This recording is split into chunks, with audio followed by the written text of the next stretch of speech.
You guys all ready? All right, good morning, everyone. Thank you very much for joining us, and welcome to St. Patrick's Day Parade and Festival Week. It certainly is a holiday season for all of us here at the City of Savannah and all of our guests. I'm Ken Slatz out of the Office of Public Communications. We have a lot of speakers coming up.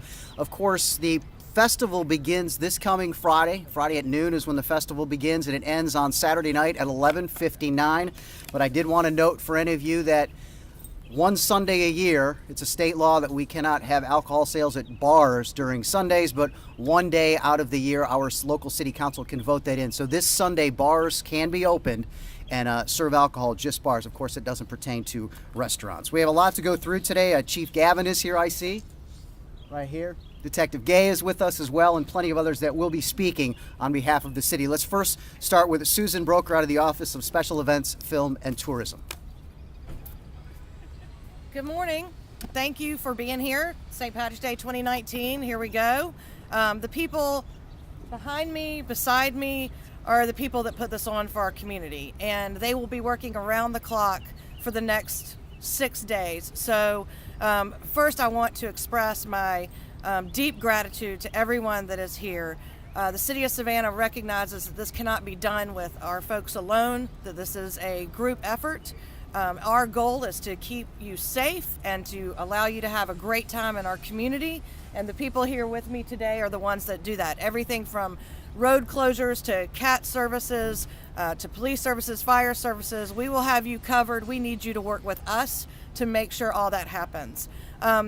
Another partnership that we have is with the Savannah Waterfront Association. We have Victoria Smith here from the waterfront, so if you have any questions for her. And of course, where we are in Ellis Square, City Market Associates, Kimberly Phillips is here to, if you have any questions about City Market and what they're doing throughout the festival weekend.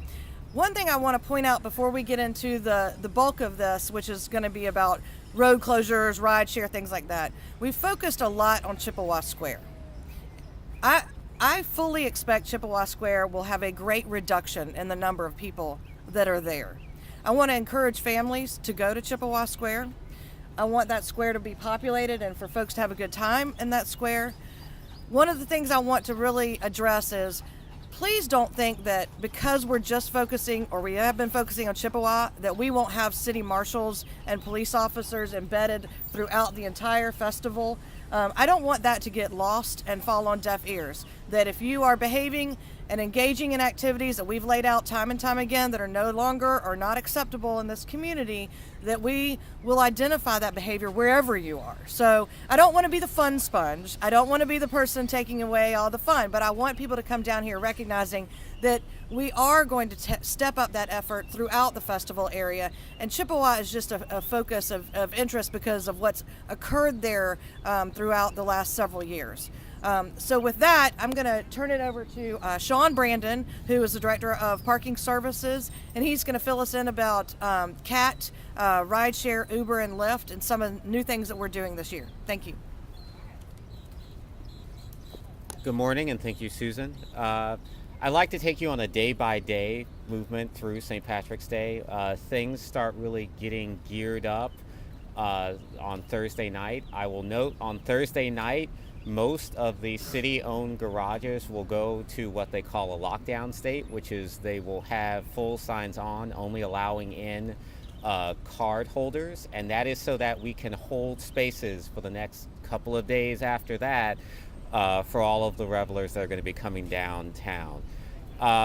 As we move into Friday, a couple of things that I want to note. A, that is the first day that Chatham Area Transit will be running fare-free. And this is something I want to really encourage people before you get into your car, particularly if you are by yourself. Please give a thought to other forms of transportation coming down. So Chatham Area Transit running fare free that day. We in the garages will guarantee parking up until 8:30 that morning for monthly card holders, as we have done in the past.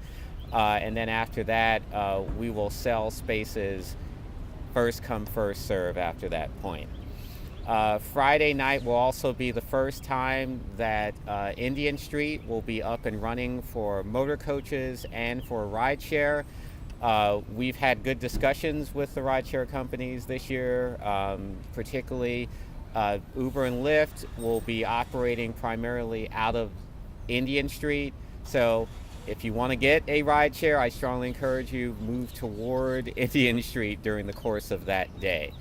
I don't have a whole lot of information in terms of surge pricing. I will note it will certainly be more expensive on rideshare to move through the city on those days. As we get into Friday night, I will note again, garages will be open flat rate of $20, both for Friday and Saturday. If you're parking on street Friday, a couple of things to note. That Friday, yes, we will be enforcing meters. I just want to stress that because though the festival period runs Friday, Saturday, Friday for many folks is in fact a normal work day. So we will be enforcing meters on that Friday. If you tried to park with the app this morning, you may have noticed that you got a notice as you parked saying, hey, look out for street closures that are coming over the next few days. That the app is going to be pushing that continuously over the next week. And when we get to the day of street closures, which will be on that Friday night and the Saturday, attempting to park in an area which is along the parade route will get you a warning both from the app and from the meter saying, please don't park here. This is a tow-away zone. As we move into Saturday, Chatham Area Transit will be operating its annual shuttles. Those shuttles will be operating from their usual spots, Savannah Mall, the Garden City area west side, and the Island Town Center on Wilmington Island. $5 round trip. I would strongly encourage you to consider that if you're coming in for the parade. The rest of CAT's system will also be operating fare free. So once again, that's another consideration to give if you're coming downtown. One thing I would like to stress for Saturday in particular, we will be enforcing the rule of no parking on bike lanes.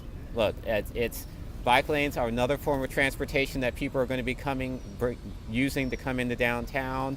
We need bike lanes clear so that people can safely utilize their bicycles to come downtown so that they are not, once again, driving in a car by themselves, which is what I want everyone to consider avoiding on that Friday and Saturday. For that Saturday, meters will be free. Obviously, most of them will be taken up by the parade route, but I will note we will be enforcing safety regulations, and this includes things like blocking crosswalks, on yellow lines, in handicap spaces, on fire hydrants. Those will be enforced as they normally are every day. As we get into Saturday night, the motor coach areas will be active on Indian Street and another one actually on Turner. If you are coming by motor coach, please check in with your motor coach company so that you'll know which area you're going to be moving in and out of. I will note last year we had over 120 motor coach buses coming in. We expect to easily eclipse that number this year. Buses coming in as far away from as New York, apparently. As we get further into Saturday night, I want to stress again, we're still enforcing safety violations on the streets. So once again, please no parking in crosswalks, on the sidewalk, also in bike lanes. We will continue to enforce that. As we move into Sunday, garages will start moving back to normal operations. So if you're coming down on Sunday, you should expect roughly what you would get on a regular peak season weekend, which is what we are even if this wasn't St. Patrick's Day. No enforcement of meters on Sunday, but I would note again, folks will be out enforcing safety violations. And with that,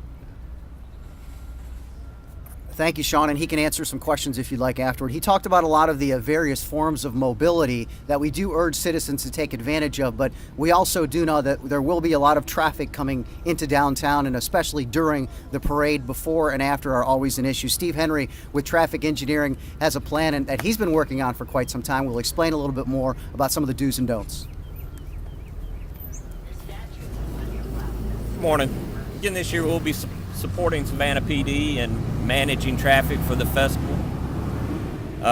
It includes more than 300 crowd control barricades that will line Bay Street and Whitaker Street in an effort to keep pedestrians to the sidewalks, to the shoulders, and out of the traffic lanes, in an effort to keep Whitaker clear for the vehicles, keep Bay clear for the vehicles during the festival. Also, we installed 9 changeable message boards in approaches to the city, 5 that are notifying the public that Bay Street will be closed to through traffic during the festival.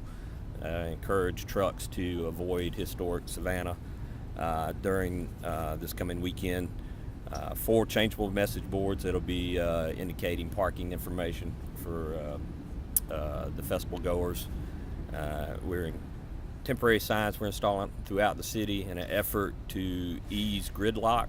These signs will direct visitors out of downtown, away from typically MLK Bay is your most congested areas. We want to encourage vehicles that are parked on Bull Street or east of Bull Street to go out Price to Truman. These corridors are typically very clear, easy to use, and versus trying to head east and use MLK, Bay Street, the areas that are exceptionally congested. Again, this year we'll be providing traffic management from the ECC. We'll be monitoring traffic cameras, changing signal timing, adjusting timing for not only vehicles but for pedestrians. It's going to be a busy weekend. If you're driving, be patient. If you're walking, be careful, adhere to the pedestrian law, stay to the sidewalk, use crosswalks, and adhere to the pedestrian signals. Thank you, Stephen. I think one thing to reiterate is that if you're on the east side of the parade, escape from the east. And if you're on the west side of the parade, escape from the west. Don't try and go across. That's where most of the problems come in. SPD plays a very large role throughout this weekend. Of course, we're going to start with Lieutenant Torrance Garvin from SPD. Following him immediately, Sergeant Dana Purvis with special events in SPD. Good morning. As you've heard from all the entities before, we will be enforcing our traffic laws around. Starting late Wednesday afternoon, we will be putting up no parking signs along the parade route, the staging area. That will continue until we complete the entire route itself. Saturday morning, this is very important for people who live along the parade route and the staging area. Starting Saturday morning at 6 o'clock in the morning, we will begin towing vehicles from out of the staging area. And the staging area consists of Anderson Street going all the way to Gwinnett Street.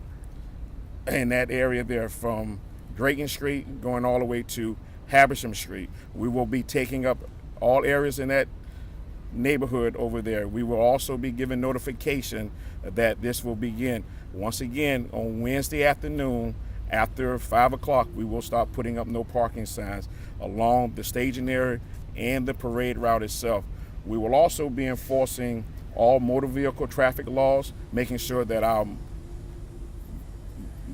pedestrians are safe, making sure that they're paying attention to all the laws and rules and regulations, not walking out in traffic. That's most important because we know we're going to have 100,000 people coming into our fair city. We want them to be safe. We want our motorists to be safe also.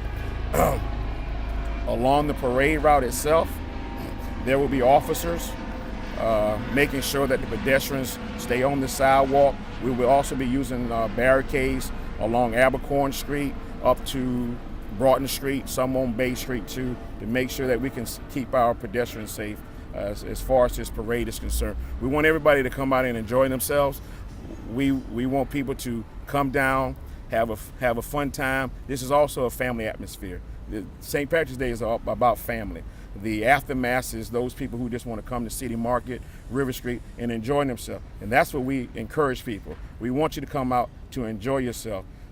I know there was some questions about to-go cups. Our to-go cups falls under the festival zone ordinance, but on a regular basis, the city has a to-go cup ordinance, and that extends all the way to Forsyth Park, which was 200 feet in Forsyth Park. You can walk around with the to-go cup.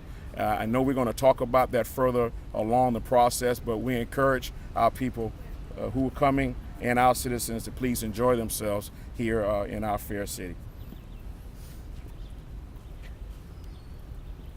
Good morning. I'm Sergeant Dana Purvis with the Special Events Department with SPD. And we received numerous questions on our Facebook page and the city's Facebook page, and I'm going to answer some of those questions today. The biggest question was styrofoam coolers. We are prohibiting styrofoam coolers in the squares because it causes a mess afterwards. A lot of people like to leave their trash in the squares, and we're trying to keep Savannah clean. So yes, we will be enforcing the prohibited styrofoams. You can bring igloo coolers or Yeti coolers, but styrofoam coolers we are prohibiting, and that will include tables, tents, and bottles of alcohol and such things like that. We also have that posted on our Facebook page and Twitter and City of Savannah website. There were also some questions about animals. You can bring your service animal with you. We just are prohibiting all other animals and reptiles. And if you are living in the area, you can have your dog and walk your dog as long as you have credentials that state that you live near that area. There was also some information about the barricades, which Lieutenant Garvin has already touched on barricades, and Steve Henry has already touched on barricades. So I'm going to go over overall. I encourage everyone to have a good time during St. Patrick's Day. Yes, you will see a plethora of officers in the area. We have officers from the federal, state, and local agencies in the surrounding area to help assist us with the parade and the festival this year. But we also encourage you to be safe and have fun. If you run into anything, just call one of us down. We're all wearing yellow vests. We should be wearing yellow vests during the festival time. And know that the festival times start on Friday at 10 a.m. and they will end on Sunday morning. So if you have any questions, be free to call the police department or the City of Savannah or the Special Events office. We're more than happy to help and assist with everyone. Thank you, Sergeant. A lot of rules and regulations there, but if you go to the savannahga.gov, our website, and go to the SPD page, all of this information is on there. We try to comprehensively put as much as we can. Does anyone have any questions for any of these folks up here? Nope, no questions? Very good. Thank you all for coming. We appreciate it.